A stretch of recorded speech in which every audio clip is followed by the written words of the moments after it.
Hey everyone, DM Xavier here. I wanted to say thank you again to those of you who've taken the time to watch my videos so far. I've been able to add some neat additions already, like matching thumbnails, new Hero Forge scenes and portraits, and some additional sound effects. If you're enjoying the content, please click the like button below, subscribe, share, and don't forget to click the bell icon to ensure you get notifications as soon as I upload new content. Without further ado, let's begin. Episode 3, A Gathering of Heroes.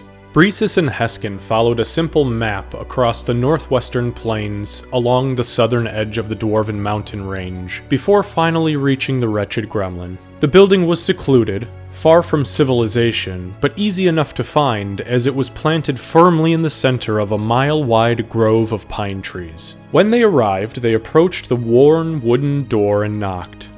A moment went by, and the door opened suddenly, without sound from the other side.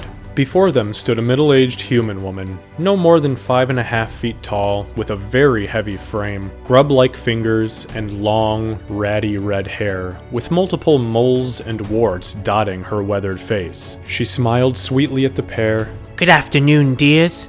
You've been expected. Please, come in. She opened the door wide and motioned them in. Reginald? She shouted, taking a sudden dark tone.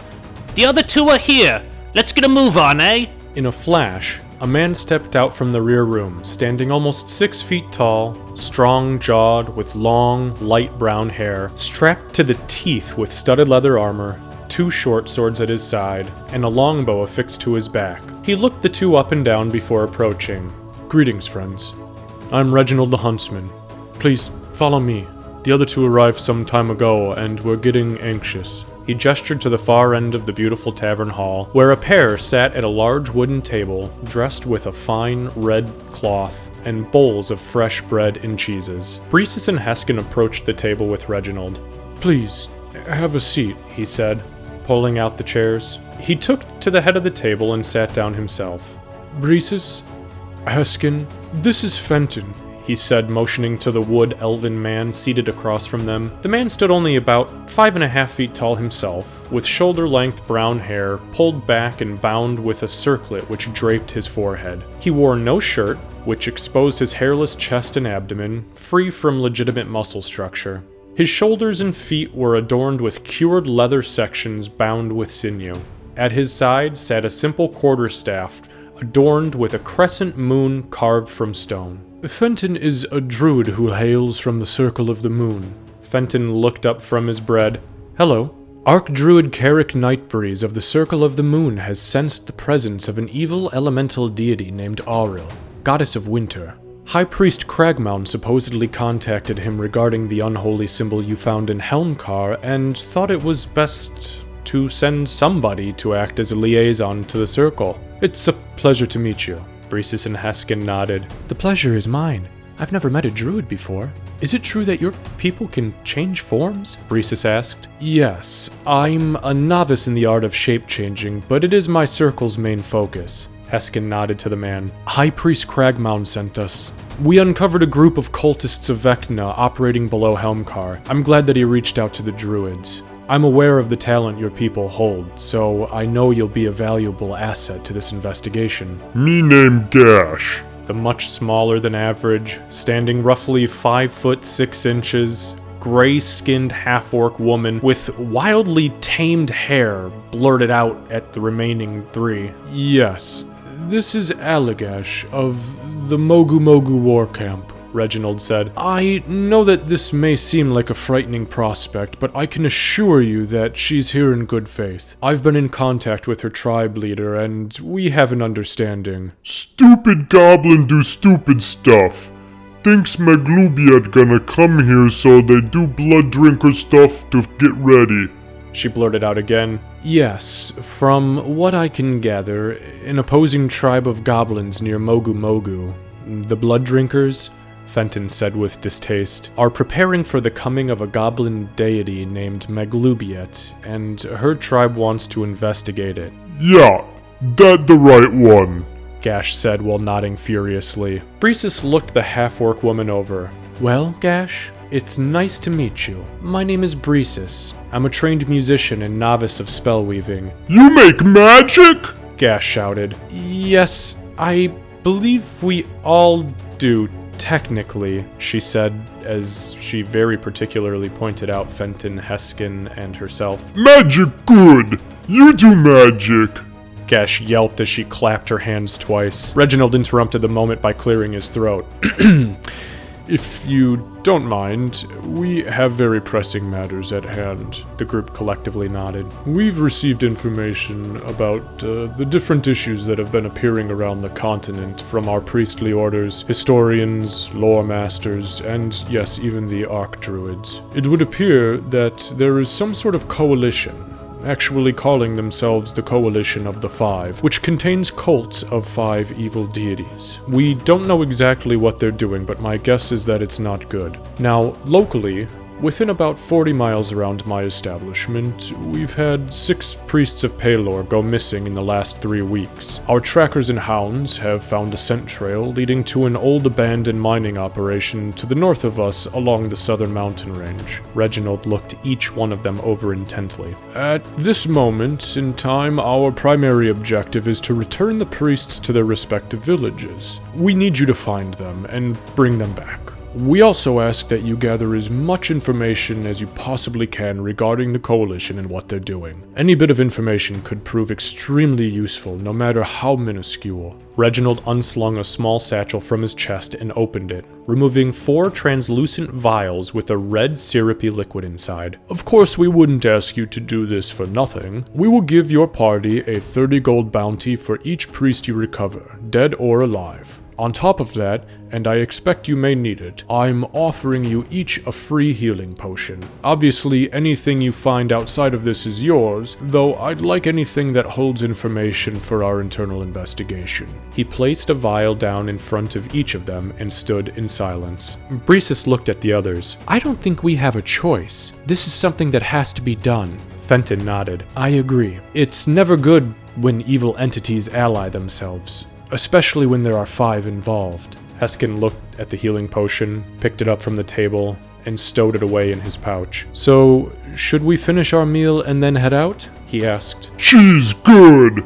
We eat cheese then go. Gash said as she snatched a wedge of dry aged cheese from the table. The group sat for a while and enjoyed each other's company, discussing what they were capable of and what they weren't, while eating their meals. When they finished, they stood and bid Reginald a farewell before leaving the inn. As the door closed behind them, a crash came from inside. Bryseis swung the door open and took a peek inside. Reginald lay face first on the floor with his wife behind him rubbing her knuckles in her right hand. As he turned over and began to stand, he smiled slyly and waved at Bryseis. Huh. Damn wet spot, he said as he looked up at the roof above where he had fallen. Bryseis' stomach sank as she awkwardly closed the door and quickly caught up with the group. The group began walking north, Gash taking the lead and following the slightly worn dirt path that led out of the woods surrounding the huntsman's home. Once they cleared the woods, Gash stared intently at the ground until finally she pointed down and shouted, There! Gobbo Prince! With that, she began walking. The rest of the group fell into line and marched straight north until they hit a sheer face of the mountain that stood before them. A collapsed tunnel entrance stood before them as well, dilapidated from years of abandonment, but still intact enough to notice that there was a closed stone door carved into the center. The group approached and looked it over. Fenton looked around the ground a moment before saying, This has to be where Reginald spoke of. There are drag marks here, and here, and look, there's dried blood here. If this was any more than a few weeks old, it would have washed away by now. Gash took point and barely struggled to get the door open, revealing a darkened entrance hall. Heskan prayed quietly and touched his mace, creating a beacon of light for them to see. With that, they entered. The interior of the mine was well hewn, obviously dwarven craftsmanship, though it sat in a state of disrepair. Some of the stone slabs had partially crumbled away. Dust and dirt from years of neglect sat heavy on the walls and floor, though it was clear that someone or something had recently been this way, as streaks of blood and dirt were obvious along the floor line. The group began to walk the length of the hall, single file. Gash led, followed by Heskan, then Bryseis, and finally Fenton. After only 30 feet in, Gash stepped on a stone slab that strangely sunk under the weight of her right foot. Before she could mutter more than a word, a low grinding sound rang out to the left of her. As she glanced over, 2 spear points erupted from the wall, one missing her completely, and the second catching her in the shoulder, burying its rusty tip deep into her flesh. Just as fast as they appeared, they were gone. Gash cried out in pain. Why? She wailed. "Oh shit!" Bryseis called from the column. "Stand still, I've got you," Heskan said as he whispered a word of power, which conjured motes of golden energy around the wound, sealing it closed. Gash looked down at the scar, and then to the priest. She smiled and wiped a bead of sweat from her brow. You do good magic. You keep doing good magic. "You're welcome, I think," Heskan replied. "You keep a good eye out, okay? I don't want us using all of our resources on simple traps like that," he said as he patted Gash's shoulder. She snorted and continued to move forward. The hall finally halted and turned right at a 90-degree angle. Another 40-foot hallway lay before them. This time, Gash took extra caution as she moved forward. As they approached the end, the path hooked left once more, leading to another simple hallway, this time with a dead end some 30 feet down and a single door on the left-hand side. As they began to make their way towards the door, Gash threw a hand up. Wait!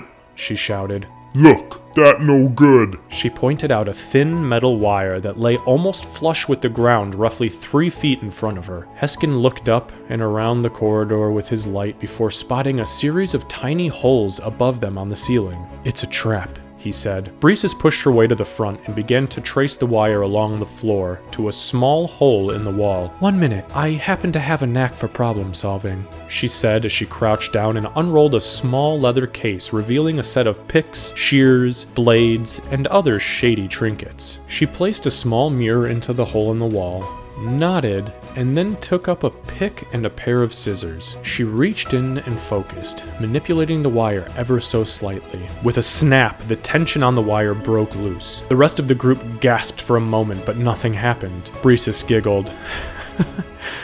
"That was close. I think we're good though," she said as she finished tying off the remainder of the wire, and then put her tools away. "That was impressive," Fenton said as she fell back into line. "Thank you," she said. "Jack of all trades, master of none."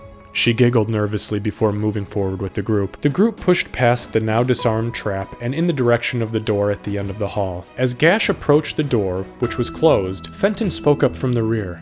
"Hey, wait a moment. There's something here. It looks like a false wall." The group backed up to the spot where Fenton was intently staring. "See, look here. The stonework is discolored right here and here." Heskan looked at the wall. "Bryseis, come have a look at this. She's excellent with dwarven craftsmanship." Bryseis moved to the spot on the wall and looked it over. "Yes, this is a false wall. I'm surprised I missed it." Suddenly, Gash cried out with a yelp of pain. Cold! Stupid cold fire! She howled. The group turned to see Gash holding her double-sided great axe in a defensive position as 2 creatures which appeared to be nothing more than living shadows assaulted her with an ethereal strike. She swung hard, missing the shadow completely. She swung up again wildly. The creature rose from the ground and bounced off the wall to the right as if though it had mysteriously taken form and been hit. Bryseis hummed out a tune that caught Gash's ear, inspiring her to hold the line despite the barrage of blows she'd been taking. Heskan held out his shield and braced himself, calling out a single word of power and releasing a mote of energy that swirled around Gash, curing her of the shadowy strikes. Within moments, the shadows dissipated into nothingness, fading from existence in complete silence. Gash breathed hard, sitting down with her back against the wall. Ouch! Fucking darkness hurts! "You're alright, Gash. Here, have a few of these," Fenton said as he dipped his staff down and into her hands. While he did, 6 small berries grew rapidly from the tip of the crescent moon before dropping into her open palm. Gash quickly ate the berries, and as she did, the remainder of her wounds sealed with a soft green glow. Thank you, Druid. Good berries. Full belly, she said with a smile. "Those were shadows, creatures born of death, undead in nature. We need to be careful as they have the tendency to thrive in darkness," Heskan said before turning to the wall again. Bryseis had already pushed the secret door open, entered, and looked around the room by the time the remainder of the group was on their feet. Heskan entered with the lit mace behind her. "Nothing here," she said. "I found some coal dust, scrap metal, and a few chunks of raw ore. Looks like this must have been some sort of material storage at one point, maybe hidden away in case they were raided by bandits." "Fair point," Heskan said. "Please keep your eyes open. Those shadows are no joke. I've read that they can sap your strength and absorb your life force. And if they kill you, you could turn into one of them." Bryseis' eyes widened. "Okay, I'll make sure I take extra precaution." With that, the group continued down the hallway to the door that they'd approached earlier. Gash put her ear to the door and listened intently. From the other side, she heard two voices speaking back and forth. Mijak, Tornak mak magdulisto, Grinzul, Mignak titi mastiako zinquefo, Telnim titi makdulisto.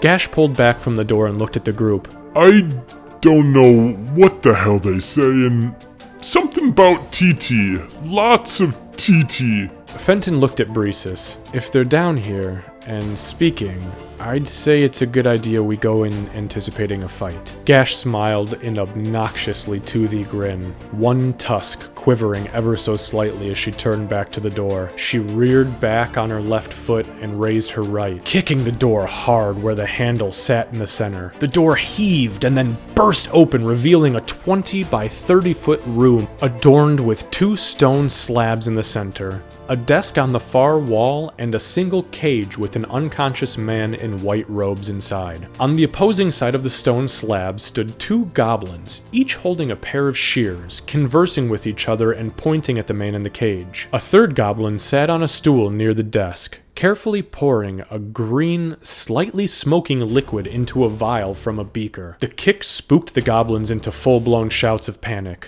Gash rushed in and, much like a goat, launched herself up and onto the stone slabs. She roared out at the small green-skinned goblinoids and swung down on the closest, catching it in the back with her axe and sending it flying into the wall, split from the neck, halfway down its back like a partially cut sausage. The goblin at the desk spun quickly and tossed the vial of green liquid onto Gash. As soon as it hit, it began to hiss and sizzle violently. Gash's roar grew louder, and she began to pant and sweat, her eyes going completely bloodshot in the process. Heskan entered the room and began to make his way around the left of the stone slabs. He reared back and swung down with his mace, but the alchemist sidestepped, avoiding the blow. Bryseis entered next. She knocked an arrow onto her short bow and fired quickly, missing Gash by a hair and sending her projectile clattering along the wall. Fenton sprinted into the room and closed the door behind him. He muttered a single, simple incantation as he ran around the far side of the slabs, causing his staff to glisten like hardened diamond. In a quick flourish,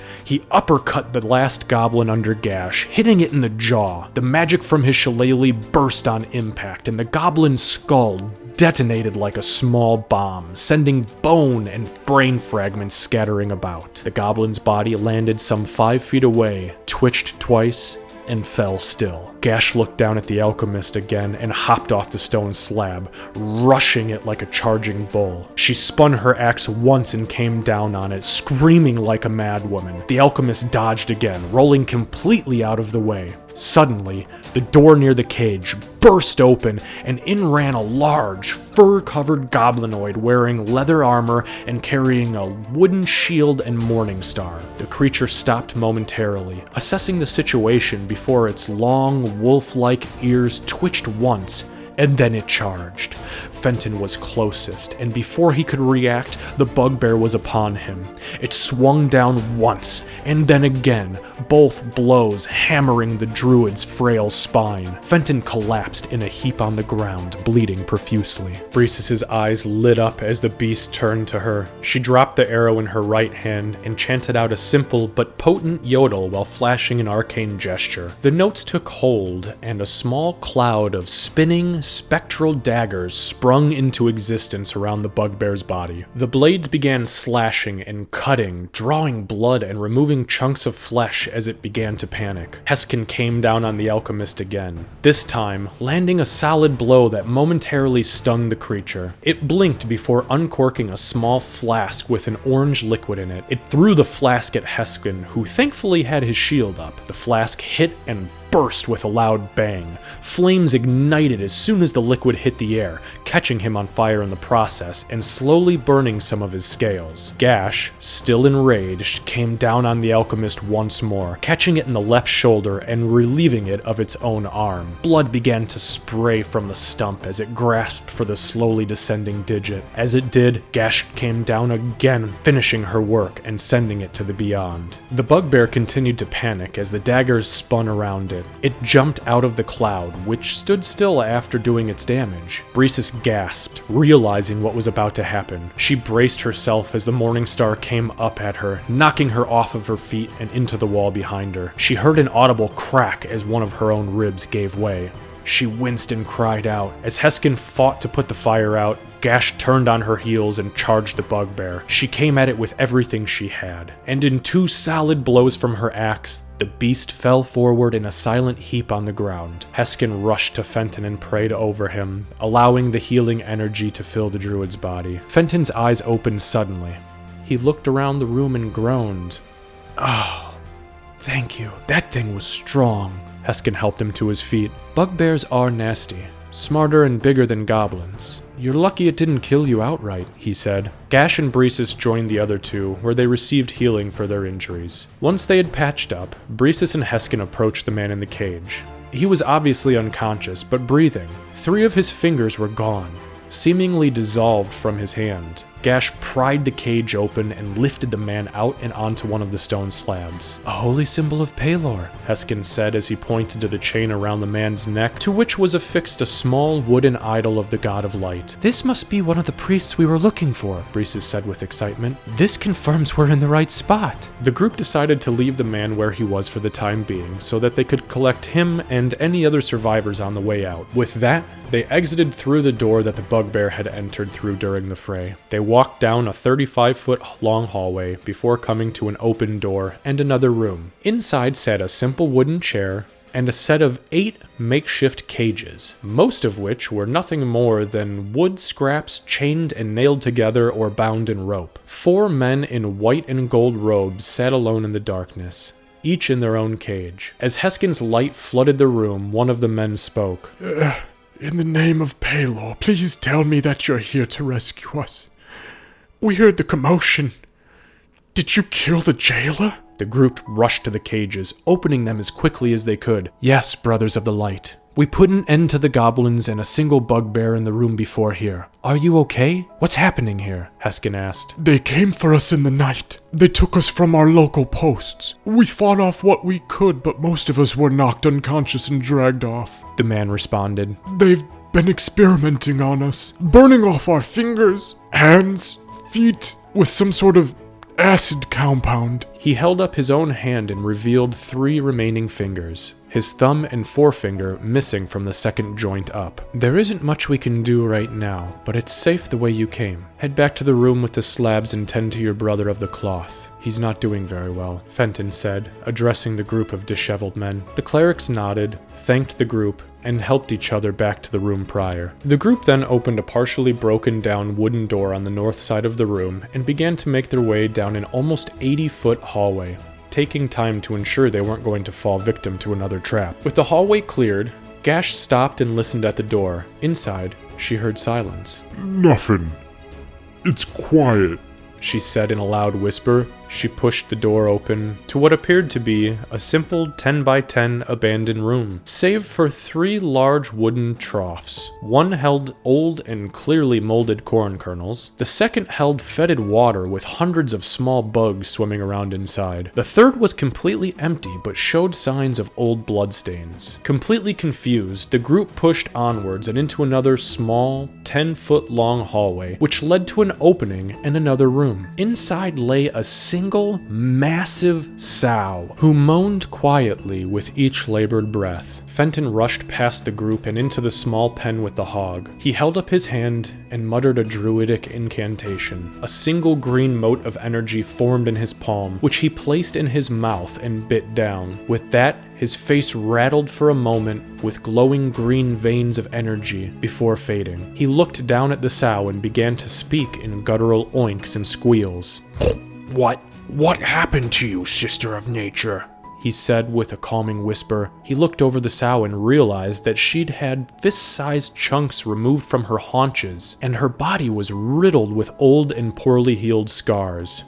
The greenskins, they feast on me. Don't kill me, but continue to harvest. By the gods, I'm so sorry. I sense disease and infection in you, sister. I fear I cannot heal you, Fenton replied. Please, allow me to go. Free me. I am tired. I'm in pain. The sow pleaded. If that's what you wish, my sister, then it will be done, Fenton said as he drew a simple stone dagger from his boot. He reached down with his left hand and pet the hog's head, making sure to scratch behind her ears as best he could. With that, he thrust the blade up quickly and into her carotid artery, and then quickly across the throat. She bled furiously, but without sound. Seemingly gone before she realized what was happening, her body fell still, and Fenton whispered a prayer over her before stowing his dagger. Fenton returned to the group, who stood in awe near another door on the opposing side of the sow. They were eating her alive, taking bits and pieces but allowing her to heal poorly so the meat wouldn't go bad. Fenton sighed and wiped a tear from his cheek. I had to do what was right. She asked me to free her, so I did. What you did was noble, Fenton. I wouldn't have had the strength to do it myself, and I'm proud of you for that, Heskan said, patting his shoulder for comfort. You do good. Put out of misery. Like old dog, but just big pig now, Gash stated while pointing at the body. Shall we? Fenton said to the group and nodded to the door. The group opened the stone door, which led to what appeared to be a closet, except in lieu of old clothes or storage, a spiral staircase descended further into darkness. From below, the group could hear clear as day the sound of giggling goblins mixed with the shouts from a very conscious male who was pleading for his life. It was with that Gash began her full-bore sprint down the steps, with the rest of the party following suit, drawing weapons in the process. As they reached the bottom, they finally saw the scene that was unfolding in front of them. A group of 5 goblins stood around a crude stone altar in this rather massive chamber with walls that reached nearly 20 feet high. Behind the altar stood a larger than average, roughly 4-foot goblin wearing an obnoxiously large hat made of jagged bones, on which organs in different states of decay rested. On the altar lay a man in solid white robes, hands and feet bound with rope in a full hog tie. His head rested over the right edge of the altar. As the group called out almost in unison, the axe came down on the man's neck and cleaved his head from his shoulders in one sweep. The head bounced once before resting, eyes open and staring at the ceiling. As the blood poured from the man's neck, the goblins began to fill cups to the brim before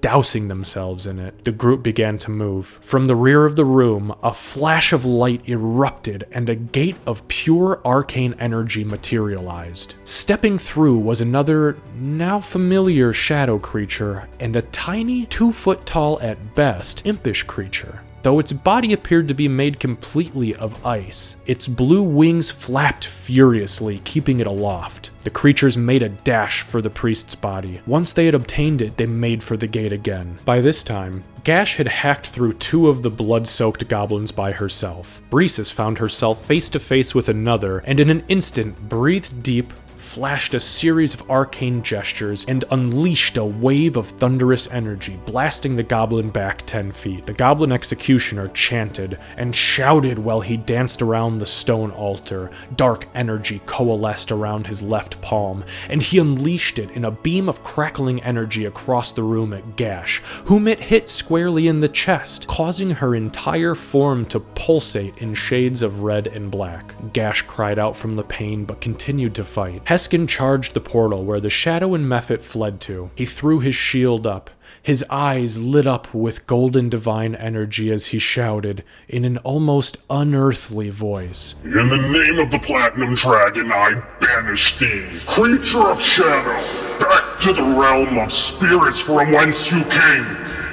As he finished his prayer, a ring of holy energy erupted and rolled out from his body and into the mephit, shadow, and corpse. The shadow immediately dropped the section of the corpse it was carrying, letting out an ear-piercing screech in the process as it turned and quickly fled through the portal. The mephit struggled but continued to pull the body. Fenton dashed around the other goblins, and with his staff outstretched, traced an elemental sigil in the air, which ignited with fire before fading. A ball of living fire erupted near the goblin on the altar. Fenton motioned quickly at the goblin, causing the flame to lurch forward, smashing into the body of the unholy cleric. The goblin slipped and fell backwards off of the stone slab, screaming and patting out the flames. Bryseis focused, and with a series of loud yodels and gestures, she conjured a cloud of quickly spinning spectral daggers around the cleric. The daggers spun violently as the creature was quickly eviscerated. Suddenly, a screaming pain erupted from Bryseis' left leg. As she looked down, she saw that a goblin was stabbing her repeatedly in the calf with a rusty dagger. Then, a second goblin was upon her, this time slashing and stabbing into her lower back. With that, Bryseis' world went dark, and she hit the ground. The spectral daggers faded as quickly as they appeared. Thankfully, Fenton was on it and commanded the flaming sphere again. This time, as the goblin cleric recovered, it hit him hard across the skull, causing an eye to burst like a grub in a campfire. The cleric screamed and collapsed before breathing its last. From across the room, Heskan attempted to blast the mephit with another guiding bolt, but missed it by mere inches. The creature finally reached its destination, and as it slipped into the portal, it dropped the priest and the arcane energy faded, slamming it shut. Gash, who'd taken numerous wounds at this point, charged the goblins who'd felled Bryseis. With two very wild and reckless spinning attacks, the goblins lay in blood-soaked heaps at her feet. As she calmed down, the rage faded from her body, and she looked around, blinking through sweat and blood-caked hair. Heskan and Fenton rushed to Bryseis. Both of them poured out their remaining healing into her body. Streams of golden and green energy flowed through her, causing her entire body to pulsate ever so slightly with magic as her wounds sealed completely. Her eyes flashed open and she looked up at Heskan. Did you get the priest? She asked. No, they managed to pull the body through, but I tried. I'm sorry, he replied with his head hung low. Don't be sorry, Fenton said. We have 5 others upstairs that we need to get to safety. We lost one, but we saved many. Let's search this place quickly and then get out of here. The group nodded and then went to scouring the altar room. Among the belongings, the group found a couple of vials of healing potion, some coins, and a handful of notes written in broken common on scraps of parchment. In the name of Maglubiet, kill all who oppose the 5. Rise up against the priests of light and bring them to darkness. And create an elixir of chaos and death with the midwinter fruit. The supreme evil, Aerith Newell, commands it. The group put the notes away, collected what they could of the gear and coin, and left the once abandoned mine, gathering the priests on the way out. The walk back to the Wretched Gremlin was much longer than expected due to the missing feet of some of the priests, but eventually, everyone made it back safely. Reginald ordered 2 younger human men to tend to the priests as best as they could, while he whisked the group away and upstairs. When they reached the center of the hallway on the 2nd floor, Reginald pulled down on a candlestick that sat at chin height. A mechanical clank rang out, and as he pushed in, he revealed a secret chamber with a single, massive wooden table set for 12. He motioned everyone in before shutting the door behind him. The group told Reginald everything that had just happened and gave him the notes they'd found, as well as the decapitated head of the priest whose body was taken through the portal. This is all very odd, he said. Some of it makes sense. However, so much of it is still confusing. He sat in deep thought for a moment before speaking again, this time with a spark. I've heard tales of a midsummer fruit grown by a group of goblins near the town of Bree. They supposedly show up once a year and attempt to sell it to the highest bidder. I don't know of any midwinter fruit, but maybe this has something to do with the same group of goblins? Bryseis looked confused. What's the deal with the fruit, though? The midsummer fruit. What's so special about it? It's said that it can be turned into an elixir that can heal any ailment known to man, he replied. It goes for a lot. Typically the upper class benefit from it, or purchase it and flip it for an enormous profit. So it's off to Bree then, Heskan said. Fenton nodded in agreement. I believe we should rest here for the evening, if that's all right with you, Reginald, and then make our way south. Reginald nodded. Of course. You're always welcome here, free of charge, whenever you need it. He then produced a heavy-looking sack and set it on the table where the sound of coins rang out. You brought back 5 priests. 150 gold pieces are yours for the taking. And thank you again. Their communities desperately need them. The group then took the coins and thanked him. With that, they each retired to a private room for the evening, where they relaxed,